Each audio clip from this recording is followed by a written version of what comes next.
following this case and I'm just trying to work out, where does Sarah Boone think she's going with this not guilty plea, where she's going to trial? Why is she going to trial? If she pleaded guilty, second degree murder, she might get 15 years. The way she's going, which we all know she's going to go down this lane, the way she's going, it's going to be 20 years life.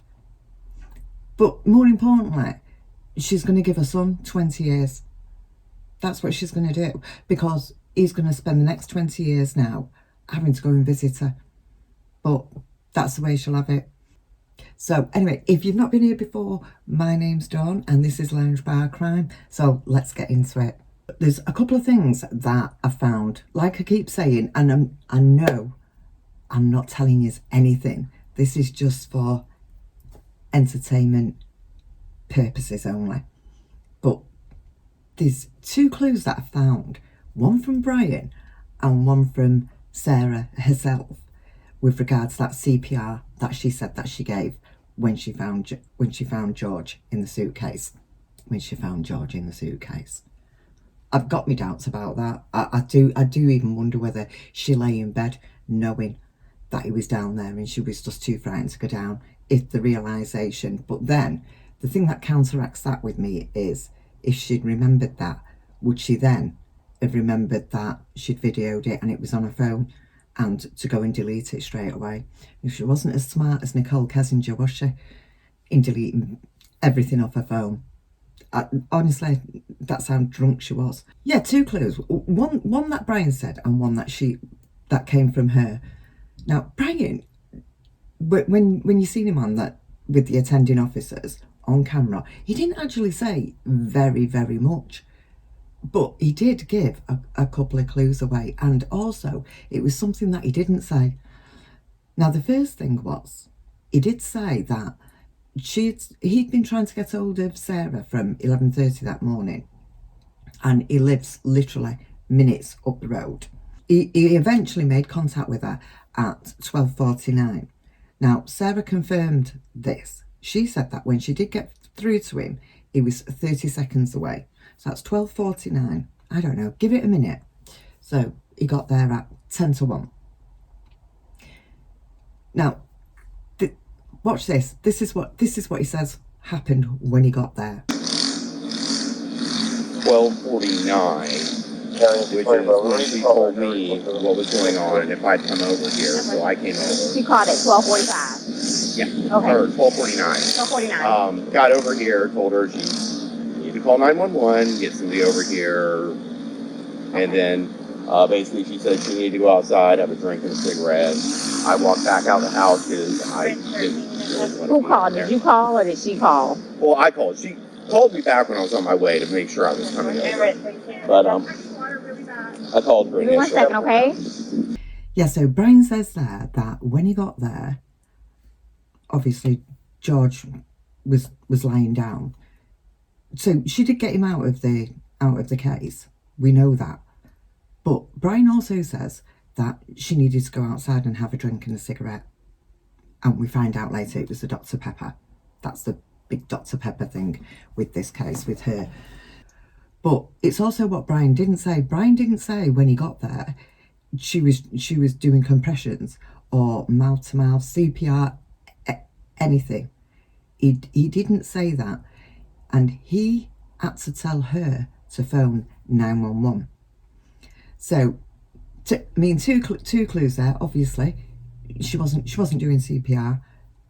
I don't think she had done CPR. She never mentioned to Brian she'd done CPR and it didn't work. None of them things. So I believe she did not do CPR at all, or compressions. The other clue, I'm not even sure that this would hold in court anyway, or whether they would think it was anything with any strength behind it. But when that attending officer was speaking to her, she said to her, to Sarah, did you get him out of the case? Yes. And you gave him CPR? She shouldn't have even asked her that. She should have said, and then what happened? But she did. And Sarah said, yeah. That's when Sarah was doing all the shaking bit. Yeah, I gave him CPR and he gurgled. So you began to do CPR on him? Yes. Yes. About And he what time gurgled, this morning like he did you gurgled. start doing that CPR? No, it was the afternoon. It was afternoon The because afternoon. I was awake. But then I finally decided to come downstairs at like 12:30-ish, whatever it is. And I was like, I forgot he was in the suitcase. And he wasn't moving. Nothing was happening. So I unzipped it, took him out and started doing CPR on him. Mm-hmm. He was on his way over here. I called you when he got here. Once he got here, you called us? Yes. Okay. And air was coming out and he was gurgling, but I could just tell by looking at him. But you knew how to do CPR. You were doing that on your own? Yes. Okay. And then All the person that was on the phone with me also, I counted with him doing And it. he's got no medical? He doesn't take any medication? I don't know. I don't know medical-wise. No. That's not true. Because if that was the case, why did she react like this when she was doing CPR with the dispatcher over the phone? Listen to this.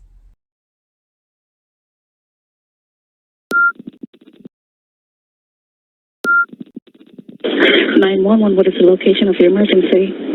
The apartment number 3. Is this a police or medical? France, correct? Correct. All right, correct. Now tell me exactly what happened there. My boyfriend and I were playing last night, and I put him in a case and we were playing, and kind of hide and seek kind of thing. So I fell asleep and I woke up and he was dead in the suitcase. Apartment 3? Yes, he has blood coming out of his mouth, and I don't know if he had an His breastbone right in the center of the chest, right between the nipples. Yes. Put your other hand on top of that hand. Baby, I'm telling you. Just by looking at him, you can tell. Okay. And? Please. Okay, he just gurgled.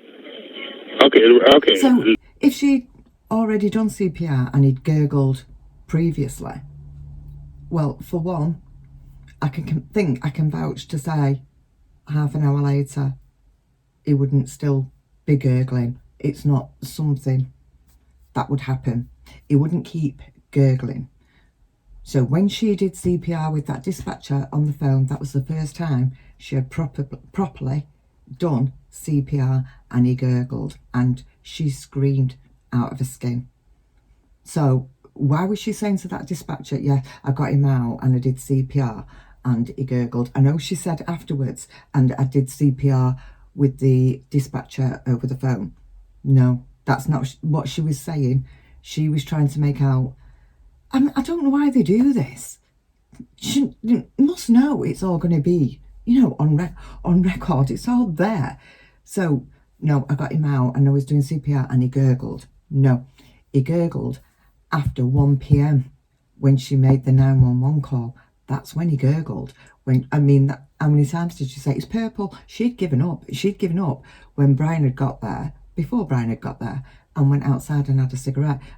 You don't get up, find something like that has happened, and then start ringing your ex, and then when he turns up, go outside and have a cigarette and a Dr. Pepper.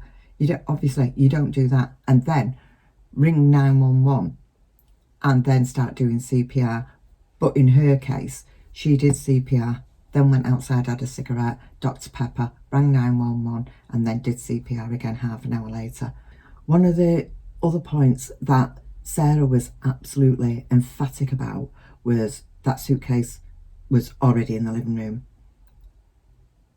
She just kept saying that every time they said, when the detectives the attending officer said, where was the suitcase? Yeah, it was already downstairs. It was already downstairs when the investigators got there. So what happened? I was playing hide and seek. The investigator even asked, was your son here? Because, really, what adults play? Hide and seek and show each other where to hide. Obviously, none of that made sense.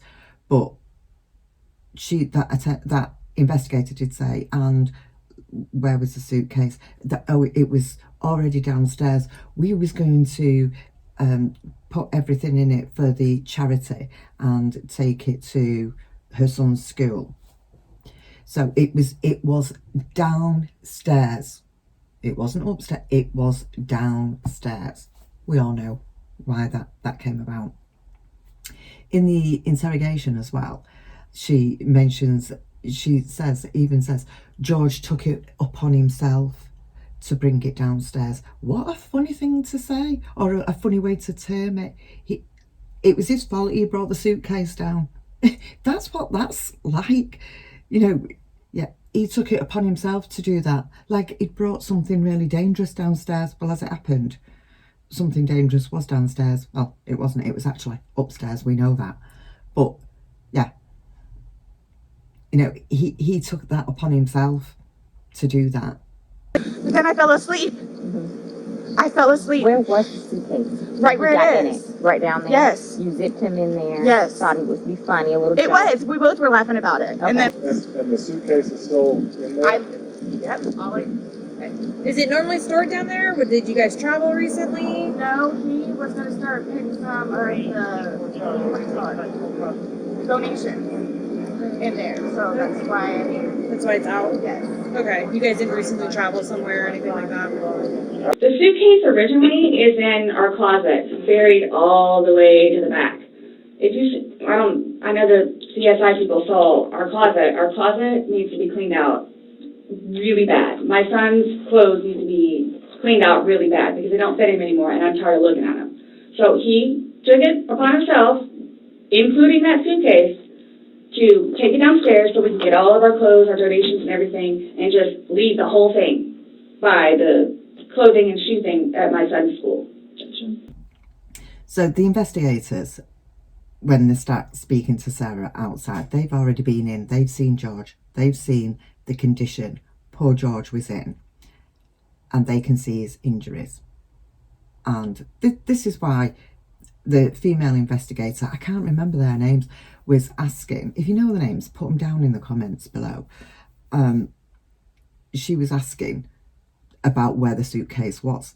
And then the male investigator, he says, what position was he in when you got him out of the suitcase? As I said, they've seen his injuries, so they know something has gone wrong. And this is why Sarah, just in her head, she believes all she's got to do is just convince them that that suitcase was downstairs, and then them injuries will go away. Because she doesn't know. She doesn't know what happened to him. Of course she knows what happened to him. But this is in her head. I'll tell him it was hide and seek. That'll do. She's concocted that little story. That'll do. And yeah. So if the suitcase, if she can convince him the suitcase was downstairs, there's no way that she could be accused of anything else. And this is how she's worked it all out. Or so she thinks. What position was he in when he went in? Was he sitting on his rear end and his head up and he just kind of bent No, over? okay, so like this is the suitcase. Like this was his head and then his knees right here and his feet were down. So he was laying on his side? Yes. You Yes. just closed the flap and zipped it around? Yes. Okay. And we were playing. So of course that brings us on to the next point, where they've interviewed Sarah's neighbour, who says that, you know, there's always problems there, and we all know they've both got DV records previously. So they interview this neighbour who had to swear that he was telling the truth, and he said on the previous evening he heard something that was like a crash, but it wasn't the sort of crash that, it wasn't like a boom. He said it was something that carried on and on. He heard this between 10:30 and 11, he estimated, which makes sense if you think about that time, because those two videos on her phone was it 11:12 and 11:23, 11-12 minutes apart. So say that's what happened. She pushed him down the stairs in that suitcase, and once she'd got him down there, obviously he had his injuries by then, but that's when she started videoing. She sat there, carried on drinking and getting her little bit of entertainment. But yeah, he said That's what time. It was around that time. And one part, they live in townhouses, I think, and one part of the house is attached. But he also said it sounded like a sound that had started high and ended low. So, obviously, but again, Sarah is sticking with this. That suitcase was there. In Sarah's mind, what Sarah says goes. You can tell she's an authoritarian. She thinks she's superior. I mean, she describes herself to, right. They were both 42, as you probably know. But who in the 40s goes round saying, I was a straight A student? Okay, if you're having a conversation with somebody, you might say, I actually did quite well at school. It's not something I could go around saying, I excel at everything. I'm an excellent mum, which she is not at all. On that note as well, when she was in the interrogation room, and again, the interview room, and they were asking her about George's injuries again, and she was saying, no, I can only vouch for the scratch marks on his back through sex, and that she doesn't know. He's always walking into walls and everything. And then she says, don't know, like my son, you know, like she was ready to start saying, oh, it was through fighting with my son or playing with my son. But her son hadn't been at her house for a week. Obviously, the investigator said, no, this is what these injuries have happened in the last couple of days. And she's had it since when? Since you threw him down the stairs. But she was actually, and I thought about that. I thought, so if she thinks that she could have got away with that, would she have then gone to her son and said to her son, look, say that you was there on such and such a night? Because I wouldn't put it past her at all. I would expect her to do that. She's that kind of person. So this trial is due to start in August this year. So, as I mentioned at the start, I'm so glad we didn't have another Nichol Kessinger on our hands, and I deleted everything off the phone. She still wouldn't have stood a chance, because no, she just wouldn't, because she'd already said herself like what happened, thinking that's good enough. And this intentionally, not intentionally. Well, that's what you did. Yeah. But not intentional. I didn't do it intentionally. Like I said, she makes it up as she goes along. So because she said not intentionally, that's good enough. And I mean, to even say to the officers when they go to arrest her, you tricked me. Have you noticed something with people that commit crimes like this? They state the obvious and question it. I just get that impression that that's what she's like. So, you know, if I say this, you're going to do that. Well, yeah. If you say the wrong thing for your sake and it incriminates you, you will be incriminated. I just think it's quite common with people in this position. Anyway, I know this is wrong, but I do hope Brian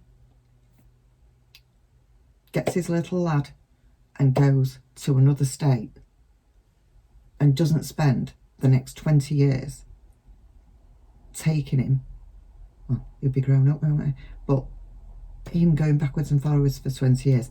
Now, look, before you go anywhere with that I do not mean that anybody in prison doesn't deserve to have the children visiting them. That's not what I'm talking about. Everybody makes mistakes. That's nothing to do with this. Of course, people in prison, of course children should go and see the parents. That's not what I'm saying. I'm saying this shared custody, she didn't share custody anyway. Brian had him most of the time. From what I can gather, the son didn't even want to stay with her that often. She's constantly drunk. She's drunk in the week when she's supposed to be picking him up from school. Poor Brian is at the other end of her phone nearly every day. Are you having him today? Are you having him today? So she's got nothing to offer that child. She's not even holding her hands up and saying, I did it, and doing a time so she can go away and, please God, be out for when he has children. She's just not thinking it through. Everything is to do with her, and that's why, and that's not to say that everybody that goes to prison are like that, because they're not. She is. So this is just her I'm talking about, not anybody else. I'm looking forward to the trial in a way now. She deserves, in a way, in some ways, I'm glad she's going to go to trial because it means she's going to stay away longer. So, yeah, that'll enjoy. As bad as that sounds, definitely. Anyway, guys, that's my thoughts on it. And I know there's loads of other things going on with this case. I have got another one in the background as well. So, yep, if you found this interesting, subscribe, click the like button for us, just help the channel out, and stay tuned because I'm going to stay on this case. I'm not going to, like I said, I'm not going to do the full interrogations and the full interviews that have already been done, because they've already been done.